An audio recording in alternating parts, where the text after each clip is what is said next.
안녕하세요. 저는 한국 시스템 다이내믹스 학회의 학회장 정창권입니다. 저희 학회에서는 최근 사회적인 이슈까지 되고 있는 미세먼지에 의한 대기 오염에 대해서 그 학회원들 몇 분을 모시고 미세먼지 연구 TFT를 결성해서 연구를 좀 진행하고 있습니다. 오늘 제가 여러분과 같이 나눠 공유할 것은 중간 발표 차원에서 미세먼지 발생 요인에 따른 대기 오염 구조를 소개해 드리도록 하겠습니다. 미세먼지 대기 오염의 원인이 뭘까? 외부 오염원을 먼저 떠오르게 됩니다. 바로 중국, 황사가 중국의 공장지대를 지나면서 화학작용을 일으키고 그래서 PM2가 되면서 우리나라에 영향을 미쳤다. 이런 얘기까지 많이 들으셨을 겁니다. 과연 그게 다일까요? 저희는 더 다양한 그 오염 원을 발견할 수가 있었습니다. 바로 이런 거죠.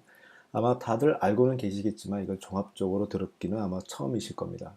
화력 발전량이 많으면 많을수록 같은 방향으로 대기 오염은 커지고 폐기물이 많으면 많아질수록 같은 방향으로 대기 오염은 커지고 축산물의 오염원이 축산물의 오염 물질이 많으면 많을수록 즉 축산물이 많으면 많을수록 축산물의 배설물에서 나오는 대기 오염 대표적인 게 메탄가스죠. 메탄가스 말고 또 다른 거 있는데요. 아무튼 축산물이 많아지면 많아질수록 대기 오염이 많아집니다.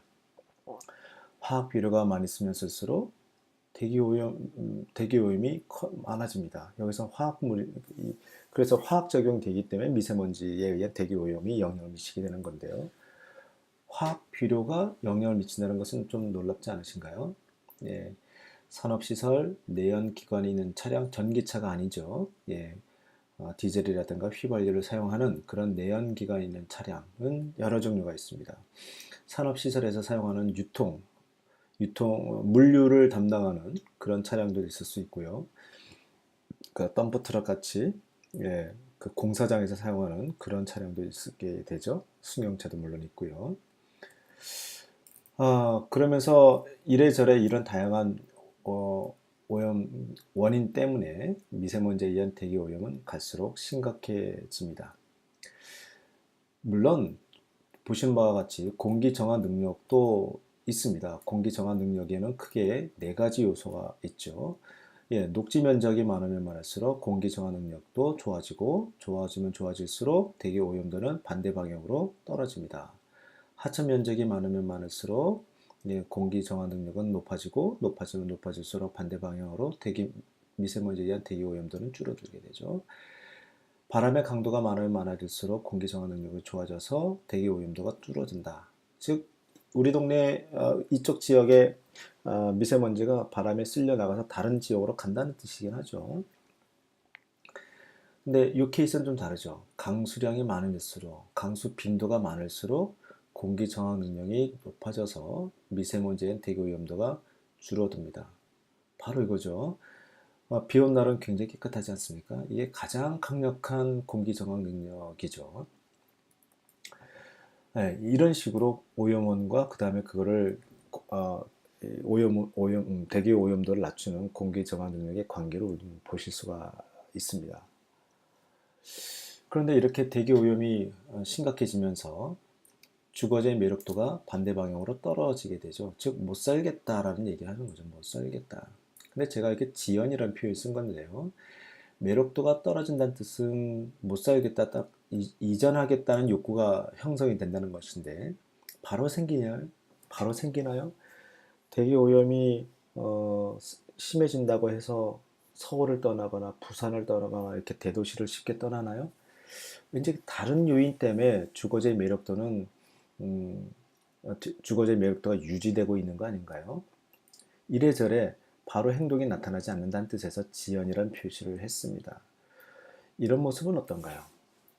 사실 사회 인프라가 좋아지면서 주거지 매력도가 좋아지고 그래서 인구가 많아지고 인구가 많아지니까 도시의 규모, 산업화의 규모도 커지고 그러니까 사회 인프라, 교육이라든가 교통이라든가 일자리라든가 이런 사회 인프라가 좋아지면서 주거지의 매력도가 커지게 되죠.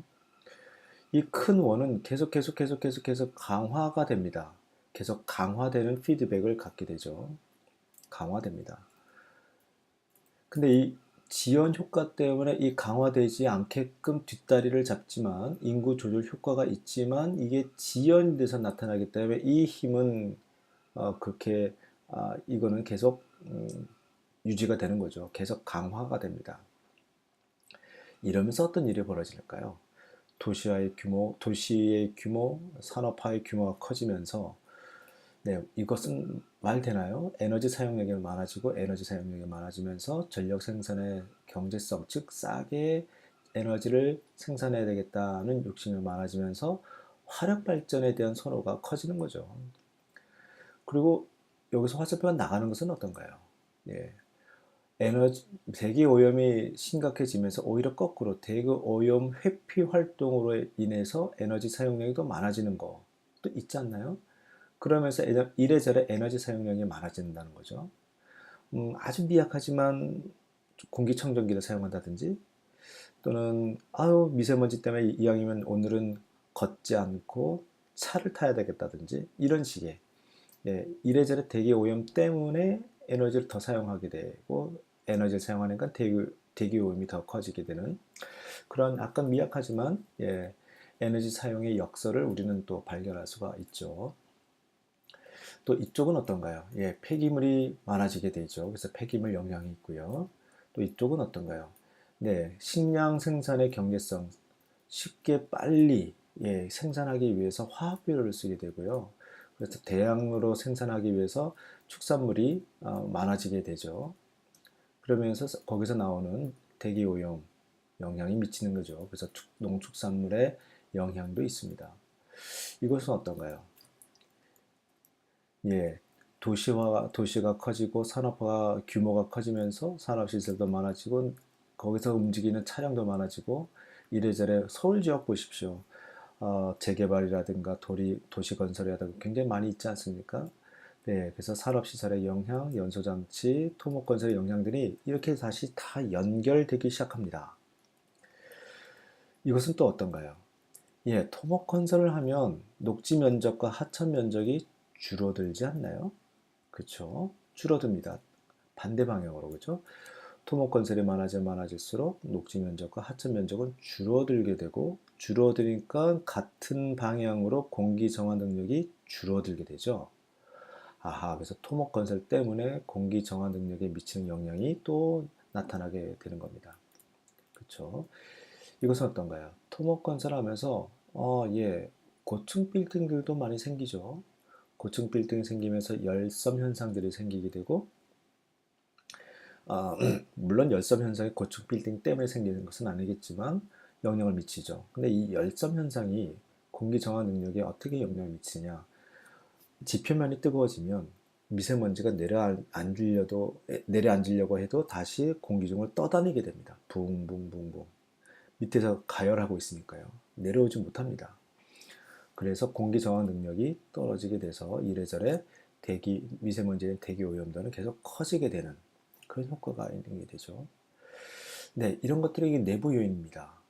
물론 외부 요인 하나 더 있죠. 바로 기후변화 영향 때문에 바람의 강도도 달라지고 강수량, 강수 빈도도 굉장히 줄어들었습니다. 최근 들어서 급격하게 봄 가뭄이 좀 심해지지 않았나요? 굉장히 건조해지는 날이 많아지고 있습니다. 건조해지고 있다는 뜻은 미세먼지가 딱 지표면에 내려앉지 않고 있다는 얘기가 되고요. 그러면 대기 중에 떠다니는 미세먼지가 많아지게 된다는 뜻입니다. 굉장히 심각한 문제입니다. 네, 이렇게 외부 요인으로서 기후변화 영향이 있습니다. 외부 요인으로서 물론 중국의 영향도 없잖아 있겠죠. 하지만 우리가 컨트롤할 수 없는 외부 요인만 계속 바라보시겠습니까? 아니면 우리가 컨트롤할 수 있는 내부 요인에 좀 더 자세히 들여보고 이 화살표 하나하나에 대한 분석과 대책을 마련하면 뭔가 이 문제를 해결할 수 있는 단서를 발견할 수 있지 않을까요? 이게 기본 구조입니다. 이 구조가 지역별로 달리 나타나게 됩니다. 지역별로 어떤 지역은 산업시설 요 화살표가 더 굵게 나타날 수도 있겠고요. 어떤 지역은 토목건설 이쪽이 더 굵게 나타날 수도 있고요. 그래서 유형별로 뭐 서울 지역, 인천 지역, 뭐 충남 지역, 뭐 그러니까 이런 식으로 지역별로 이 나타나는 이 강도가 이 요인들의 강도가 좀 달리 보일 수가 있을 겁니다. 이제 그런 것들이 이제 후속 연구가 되고요. 또 이것을 또 계량적으로 시뮬레이션에 의해서 다양한 시나리오를 통한 정책 제안하는 것이 그 다음 후속 연구가 될 수 있겠습니다. 하지만 여기까지 대목에서 저희가 공개한 이유는 여기서 주는 시사점이 중요한 게 있기 때문에 그렇습니다. 그것은 바로 미세먼지는 동네 먼지라는 컨셉입니다.